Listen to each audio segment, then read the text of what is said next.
Well, hello everyone. My name is Travis Jansen, and I am a tabletop baseball lover.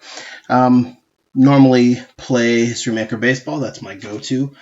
However, I've stumbled on a number of different games that have taken me away from H&B just for a little bit to try something different. I always end up going back to History Maker Baseball. It is my go-to game, in my opinion, the best game on the market. However, I recently stumbled upon a game called SherCo Baseball. I've heard of it before. I've always dismissed it. It was an old game, didn't seem like anything that I would like. And then for some reason, the last time someone posted about it, I went and checked it out. And I found that it had this really cool fielding mechanic that I had never seen before. So I thought, well, that's kind of cool. It's got a stop action system, and that stop action system, those words are what grabbed me. So I wanted to go try it out. Looked around the internet, not a lot of gameplay videos or anything other than a couple of pictures. Well, I found Brian Martin's site, which was basically bringing out the game and kind of reviving it a little bit and, updating the graphics on it. And then he sells it under ASG Games. And that site had a plethora of information. So I thought, why not? Let's check it out. Let's go pick it up. And so I did. I went and bought it, and now I've been playing through it. And as we've been talking about on the forums, the Facebook page and stuff, there needs to be a gameplay video out there. So I'm going to attempt to do that. I'm not a professional video person. I don't have a great setup, for doing that sort of thing. But I downloaded some free software, and I'm going to try and stream, take a picture of my screen, and then, in fact, let me just show you that right now. So there's what some of the components and what they look like. And now I'm not playing this with real components. I've made a Tabletop Simulator module to try and expedite getting this to the table to play it without having to print everything out. It will not be releasing this to the public for copyright issues. This is just for me to be able to learn the game, show you guys in a very easy manner without having to take a picture of my table. So, like I said, not a professional. There's some beeps that might happen on my computer or some weird stuff. And I'll probably ramble a lot like you've already found in this intro. But for the most part, I'm just going to play through an inning or two of the Astros-Dodgers Game 7 from last year. And we'll get started. So Astros are visitors, so they bat first. This is a typical setup. This is the standard field that comes with it. There are other stadiums that come with it too that are matching the real stadium for each team. This is just the basic one that comes with it, so I'm going to use this for now. I've also put a little cheat sheet or a little cheat note here. For right-handed batters, you count up and then left. And for left-handed batters, you count left and up so that you know which section of the field you're going to be placing stuff. So you start the game by placing your defenders, and then what you do is you consult the batter's rating, and you cross-reference it with the pitcher's rating. And there's a lot of ratings here you're going to see, but I'm not going to go into all of them. I'm going to go into the ones that just make sense for playing the basics. You can get into more of the other stuff like pitcher fatigue and a whole bunch of other junk later, but for now we're just going to get into the basics. So let's start. We've got Yu Darvish on the mound. Yu Darvish is a M pitcher. M is average. However, he has a very large strikeout range, which is 22. We'll get to what that means later, but all we need to know for the first part is that he's an M pitcher versus George Springer, who is a B batter. Now, a B versus an M is what we would cross-reference on the pitcher chart, which is this right here. However, there are rules where righties versus righties lose one level of their batting. So, in this case, George Springer actually becomes a C. And a C versus an M, as you can see, is the hit number is 45. So the way you read dice in this game for most rolls is low number first. So what we're going to do is we're going to roll to see if we get a hit. So here we go, rolling. And we get 46. Now 46 beats that 45, so that actually is a probable hit. So then what we do is we look at the probable hit result on the chart that has bases empty. And we look, and this is what this chart looks like. Probable hit, probable out. So we roll again to see what the result of the play was. And in this play, we've got a 1-3, which is a 13. So if we look at that chart on the probable hit, a 13 is a grounder to 1426 opposite field. Then it says something about the home run value. The home run value for George Springer is 14. It's the number after his batter rating. So if 13 is within the batter's home run rating, which it is, we'll use the other result, which is a fly to 1428 opposite.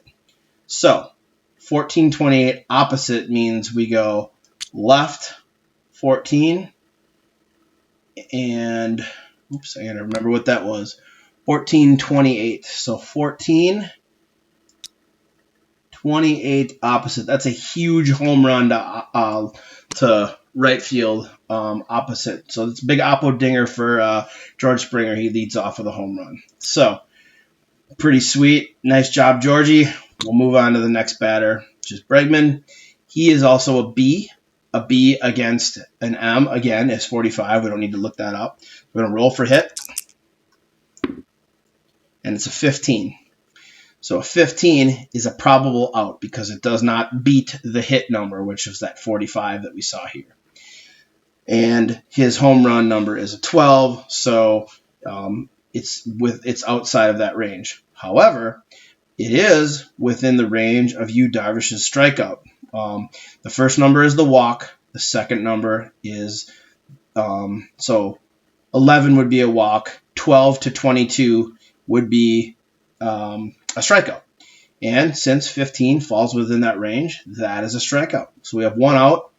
And now we have Jose Altuve out. Altuve is an A. He's a righty versus an M. But righty versus righty is one letter down, so he would be a B. So a B versus an M is a 44. So let's roll. And for that roll, our hit number is 24. 24 does not beat 44, so that is a probable out. Now let's roll to see what the result of the play is. It's a 15 on the probable out chart with no runners on. A 15 is a sinking liner hit to one square in front of the right fielder. So the way this works now for fielding is that it's a liner, so one square in front of the right fielder. Obviously, if this were a little further, it'd be harder for the right fielder to get there, but he is able to move the one square because the way this fielding works in this game is if you look at the right fielder for the Dodgers is Puig, and Puig has an 84. And that would be the 8 and the 4 are the two field numbers. 8 would be his arm. 4 would be the distance he can travel to get to a ball. So liner, considered a pop-up in that sense. He's got 4 movement. He can get to that ball. That batter's out. So now we've got 2 outs. And we've got Correa up. Correa is an A. So he would be a B versus that righty because they have the same side. And that B is a 44. So let's roll. Hopefully we get some fielding here. So that's a 56. That is a clear hit. So, and actually we'll move this to Correa so you can see who's up. That's a hit, or a probable hit, I should say, because our hit number was, I think we said 44. So we will look at the bases empty probable hit chart, and we will do a roll. Our roll is an 11. 11 on the probable hit is a fly ball to 625. If 11 is within the batter's HR rating, fly to 628. Correa's home run rating is a 13. So, this might be another home run. fly ball to 625. If 11 is within the rating, which it is, fly to 628. 628 is again going to be another home run. So 2 runs in, the Astros have opened up pretty nicely here. So now we still have bases empty. We still have 2 outs. We have Gurriel up. He is a B. He drops to a C. And a C versus an M is a 45. So let's see if Yuri gets a hit. 33. He does not. He does not beat the 45. So it's a probable out. What we're going to do then is roll again to see what the result is. That's a 44 on the probable out. 44. Towering pop-up to 720 or 27 offense's option. So he's a righty. So 720 would go this way, or 20 and then 7. They're both going to be ending up right near the left fielder or the right fielder, so we're going to call that a pop-up. He does have the ability to run and catch that pop-up because it's 4 away from him, and the inning is over. So not too much fielding action, which is really the main part that I wanted to show you. But now we'll go, we'll switch it up, and the Dodgers will be up. And they are going against McCullers, who is a righty, and he's an X rating. X is below average. So we have a righty, Taylor, who is a B going against an X. Righty versus righty is 1 lower, so we have a C going versus an X. The C versus an X is 44. So let's roll, see if it's a hit. It is 22. McCullers also has a 22 as a strikeout. So 22 all the way down to be 13. 13 to 22 are strikeouts. So that's a strikeout, 1 down. Now we got to see if Seager can get something going here. Seager is a B. He's a lefty, so he actually gains an advantage over the pitcher because he's lefty versus righty. He's a B, so he becomes an A. And an A versus an X is 35. Let's roll. 25. He does not beat it, and it's not within the strikeout range, so it's a probable out with the bases empty. Let's roll to see what the result was. 35. 35 is a ground ball to 7-9. So if he's a lefty, we go up to 7, over to 9. All right, so where the shortstop is playing, he needs to be able to field the ball. This is where the ball was hit to. The shortstop needs to be able to throw the ball to first base. So the way this works is you place the batter or the batter on the base and advance him. And now you need to see if the shortstop beat the throw. And he's going to beat the throw because the way it works is we look at the shortstop for the Astros, which is going to be Correa.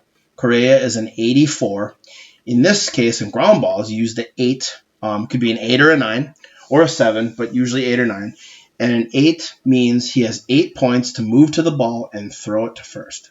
So what that means is that it would go 1 to get to the ball, 2, 3, 4, 5, 6, 7. So normally you'd have to roll dice for this, and what you do is you roll, and this is the only dice roll where you do things differently. So I'm going to roll, and instead of doing low number, high number, you add them together. So he's got a 3. Well, obviously 3 isn't enough to make it there, but for ground balls and fielding, if the dice roll is less than their arm rating, or their movement plus arm rating, they end up getting the minimum, which is their rating, which is 8. So because we got a 3, 4, 5, 6, or 7, or an 8 would equal 8. And then if they got a 9, 10, 11, or 12, they would be able to have a little extra movement on their throw and stuff. But because we got a 3, he gets an 8 minimum, and there's plenty of movement to get the ball there. Now, depending on where the shortstop is sitting, if he was back a little bit and he had to go a couple spaces, things could change. So if you end up making the throw there with some left over, the batter is clearly out, which we did because we got it there in 7. We had 8, so we have some left over. If we would have got it there as a tie, so we had 8 and we would have got it there with movement and throwing as 8, the batter would then be tying the throw, would be a close play, and we consult an auto umpire chart. And I believe that's on the other side of this. And the auto umpire chart, yeah, look at the bottom there. You roll a die based on their speed rating, which is those asterisks, and you decide whether or not the play was called out or safe. And if you don't get it there in time, then the runner is considered safe, and the ball just wasn't able to get there in time. You were out of position, it was a bad throw, etc. Now there are rules for double plays where, if the third baseman fields it and he's an 8, you have 8 spaces to get it to the shortstop or get it to the base and then get it to first to try and make a double play. And the only difference there is that if the second fielder, the guy that's receiving the ball, like if the third baseman fields it and throws it to the shortstop, if the shortstop has an arm that is less than the third baseman or the person who's throwing it, you do a -1. So if this guy's an 8 and this guy's a 7, you would actually normally you'd get 8, but you would get 7 squares to throw it to first base. Seems a little complicated. It's actually not. You really get used to it pretty quick. So I believe that is 2 outs. So we'll put the batter back there and set the ball back. And we'll try Mr. Turner. I believe that's Justin Turner. He's an A, but because he's righty versus righty, he becomes a B. B versus an X. Oops, let's flip that back. A B versus an X is 44. So let's roll. 33. So probable out. Roll again to see the result. 14. Hard grounder hit right to shortstop. So the shortstop's going to be able to go 1, 2, 3, 4, 5, 6, 7 and make an easy play. So that's 3 outs. Now the interesting thing is when I was testing this game out, I had a lot of hits. And Brian has mentioned, and it actually details on the site, that they're coming up with a new system that allows a little more, control over the ratings so that instead of being low number, high number, which gives you 21 results on the dice, it's going to be, a 22 or a 25 is no longer, a 2 and a 5 is no longer 25. It could be 52 or 25. You have to have different colored dice, I'm guessing, to be able to tell which number is which. And in that case, then you have 36 values, which you can fully refine the ranges a little better for the players. So I think that might be 3 outs. So we'll switch back to McCann. We'll try and see if we can get a little more complicated fielding example here. But right now, it seems to be flowing pretty well. So we have a lefty, so he gets the advantage. He's a C, but versus a righty, he's a B. A B versus an M is 44. Roll for the hit, and you get 35. It's a probable out. We'll roll for the result. That's a 26 on the probable out chart. Base is empty. 26. Grounder to 6-9. If 1 or 2 outs, nope, we don't have 1 or 2 outs. So it's a grounder to 6-9. And since he's a lefty, we go left 6, left 6, and then up 9. And this is a very easy play from the second baseman to the first baseman. And thus, it is a 4-3 ground out. Let's just throw this batter here. That's 1 out. I believe this is Marwin Gonzalez. He's an A switch hitter, so he actually gets a double A because he's a switch hitter versus a righty. That means he can set himself as a lefty. and thus he gets a AA rating versus an X. AA rating versus an X is a 34, so we'll roll for the hit. And that's a 23. And that is not a hit. That's a probable out. It's outside of the strikeout range of Darvish here, and outside of the home run numbers of Gonzalez. So probable out. We'll roll for the result. 12. And a 12 is high fly ball to 722. So he's a lefty right now. So we go 722. And clearly he has the 4. I'm guessing he's the right fielder. Is Puig again? He's got 4 movement to be able to field the ball. I believe you normally would have to roll for this. I can't remember. See, some of the rules I'm still trying to get down, but for the most part, I think I got them. So, all right. 2 down. Reddick. Lefty. A. Lefty versus righty becomes AA. And a AA, just like the previous, is a 34 on a hit. And he gets a 66. So, a 66 is a special event, I believe. But since we know it's a hit, let's roll for the... Oh, it's only a special event when you roll for the result. So let's roll. We get a 24, probable hit. 24, grounder to 3-9, opposite field. So grounder to 3-9 would go 1, 2, 3, and then 3-9 right to the first baseman, unassisted. And I can't remember how many outs. I'm not keeping track. McCann got out. Gonzalez got out. Okay. So now we'll go back to Cody Bellinger. And we'll see how Bellinger does against McCullers.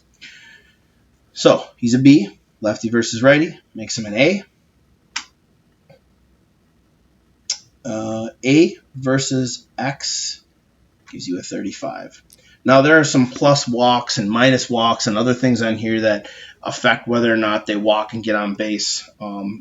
But it's fairly straightforward stuff. I'm really trying to show the fielding mechanics in the stop motion here, but all my tests have done well with that, except for now that I'm showing everybody on this demo, it does not seem to be working. So, or not seem to be happening as much as it was. So hopefully we get some of these soon. We got a 56. 56 is a probable hit. And we have Bellinger, who is a lefty. Okay. And let's see what the probable hit is. That's a 13. A 13 is a grounder to 1426, opposite field. If 13 is within the batter's rating, which it is, there's another home run.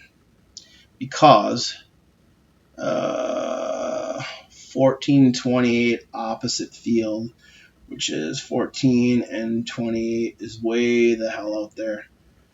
So that's another home run. So the Dodgers actually, I think it was 2-0. Now it's 2-1. And Puig is up. Puig is a righty. B, same side pitching, righty versus righty, so he becomes a C. And a C versus an X is a 44. Like I said, these ratings will get refined when you have more numbers to work with, but for now, they work out fairly well. So it's a 44, and I think that's what we just said. Yeah, so that's a probable hit. And we get a 56.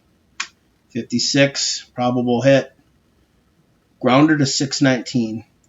If shortstop or second baseman has 5 range, he knocks the ball down. Well, he does not have 9 range. I'm fairly positive. So grounder to 619, and he's a righty. So what that means, grounder to 619, we go up and left. 619. Okay, so here's a little bit of fielding. We move Puig to this base. And now what we need to do as we know, this left fielder is going to field the ball. He's the closest guy to the ball. So we look at who the left fielder is, and it's Marwin Gonzalez. He is a 94. 9 is a good number for this. So he has 9 minimum points to get the ball in. So what we do is we roll to see what his fielding level will be. And since we add these together, he's got a 4. Now 4 is less than 9, obviously, so he gets his minimum. So he gets 9 movement points plus throwing points to get the ball in. So what we're going to do is we're going to go 1, 2, and then 3, 4, 5, 6, 7, 8, 9. So it makes it 9 spots before, so he's far enough away that now what we would normally do is so now that we've done the fielding, we've thrown it in, it did not make it to a base. However, Puig could say, you know what, I want to try and advance. He'd be really stupid to do this because if he advanced more, just like in real life, he would easily get thrown out because let's say he advanced, okay, now the fielder gets to do that same method or that same cycle. So we roll and we get 6 and, well, even if he got his minimum, but we got 6 and 5 is 11. He would get 11 points to further get the ball into this base. So 1, 2, 3, 4. He clearly get Puig out.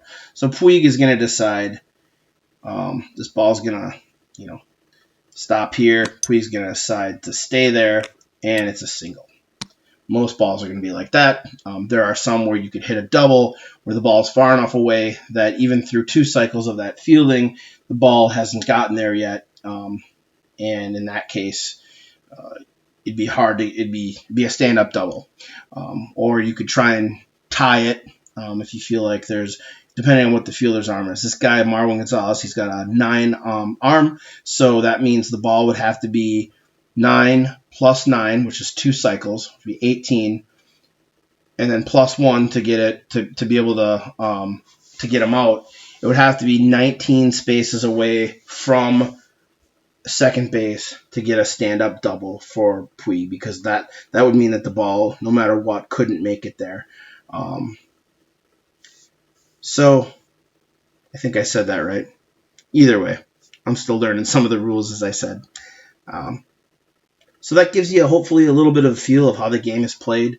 Like I said, I'm still kind of reading through things and getting the fielding part down. The rest of the game is really straightforward. The fielding takes a little bit to get used to, but I really like the idea that you're playing on a 3D field. You can overlay stadiums over the top of this and really have some fun with it. Once I get really good at this, I think it'd be really fun to play in person with somebody to kind of, you can position your infield in. You can position them back to try and get the double play. You can, play deep. You can play corners in. The only 2 people I think that can't move are the pitcher and the catcher. Otherwise, everybody else can move. I've darkened the squares on this stadium just to show like kind of where they would start. You can kind of tweak them a little bit. He might be playing a little deep, but the idea is that, they pretty much stay in a similar spot. And as Brian had told me, they don't have to move much to be able to make most plays. And you can just kind of have fun with it and get a chance to visualize what's happening on the field versus simply having the result told to you. So very unique system, very cool.